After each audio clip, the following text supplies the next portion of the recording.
It's the most volatile land dispute in history. Both the Jews and the Palestinians claim ownership of the biblical lands of Judea and Samaria, known today as the West Bank. Palestinians claim their ancestors have lived there for thousands of years, long before the Jews. But is that claim supported by history? Gordon Robertson takes a closer look at the facts.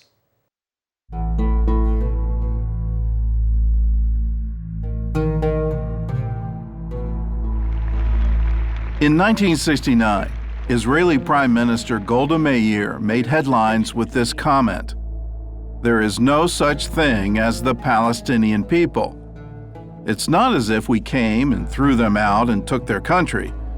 They didn't exist." Golda's statement was controversial, but as it turned out, many Arab leaders and historians agreed with her. In 1937, Arab leader Awni Abd al-Hadi made this statement to the British Peel Commission: "There is no such country as Palestine. Palestine is a term the Zionists invented. There is no Palestine in the Bible. Palestine is alien to us." Nearly a decade later, Arab historian Philip Hitti agreed. In his testimony to the Anglo-American Committee, "There is no such thing as Palestine in history. Absolutely not."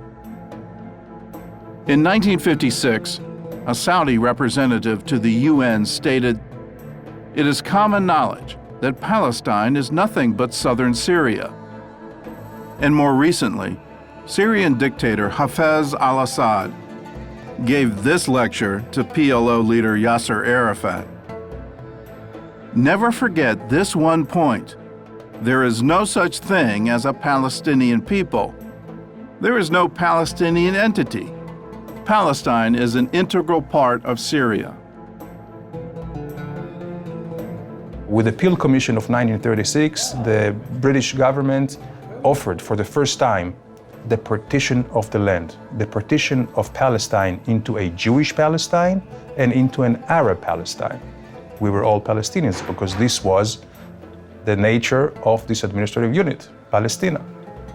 Now the Palestinians are owning this nationality as being the nation of Palestine, but this is not quite historically true.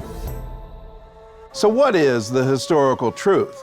Who are the Palestinians and what are their claims to the land of Israel? Let's take a look.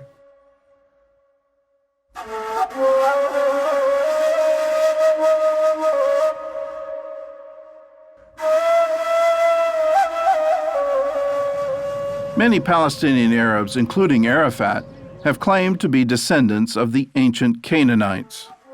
A convenient argument, since the Canaanites were the first known inhabitants of the land of Israel. Even as recently as May of 2014, a PA spokesman stated that the Palestinians have been in the land for 5,000 years. But history shows that there's no way the Palestinians could be related to the Canaanites, because the Canaanites were almost completely obliterated by the Israelites in the 13th century BC. The few that remained were assimilated into Israelite culture. Palestinians also claim that the ancient Philistines are their ancestors, and it's true that they take their name from the tribe of Goliath. But do they actually share DNA?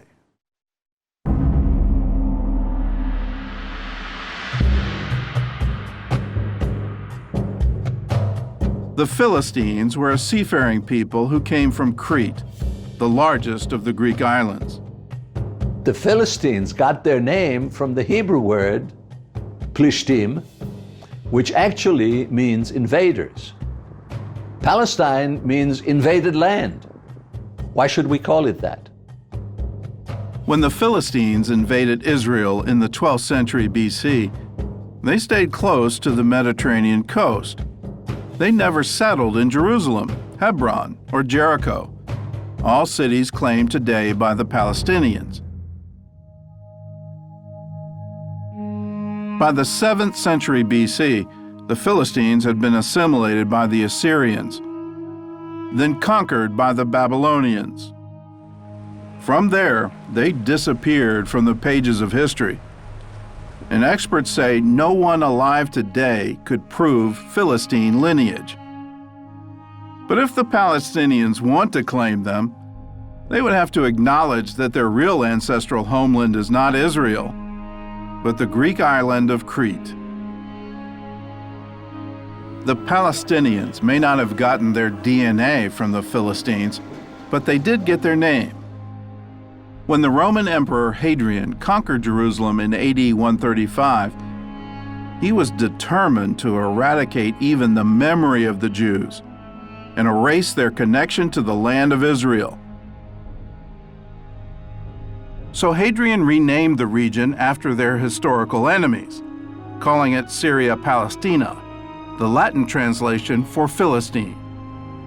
So if they're not Canaanites and they're not Philistines, who are the Palestinians? Biologically, they share DNA with Saudis, Iraqis, Syrians, and Jordanians. Simply put, they're Arabs. Never in history was there a Palestinian nation or a Palestinian state. At that time, nobody was thinking in lines of a Palestinian people. They were all Arabs.